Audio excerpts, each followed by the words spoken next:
Elizabeth Oehau Bauman Varşavada anadan olmuşdu. Heykəltaraşa gedən Elizabeth özü rəngkarlıq dərsləri alırdı. Böyük ailəsi olan rəssam xanım 10 uşaq doğmuşdu.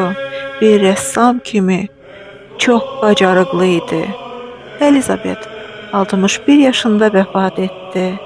1865-ci ildə yaratdığı yaralı Danimarkalı əskər tablosunu müharibədən bir il sonra çəkmişdi. Tabloda yaralı Danimarka əskərini görürük. Yanında əyləşən gənc qadın ona kitab oxuyur və əlini buraxmır.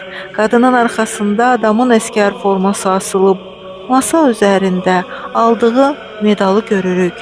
Pəncərənin qarşısında ilaclar qoyulub.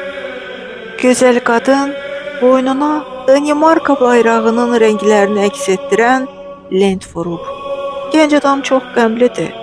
Çünki 1864-cü ildə Danimarka müharibədə Prusiyaya məğlub oldu. Bütün bu əzablar, ölümlər boş yerə imiş. Yəqin əskər ölən dostlarını, yaralı əskərləri xatırlayır.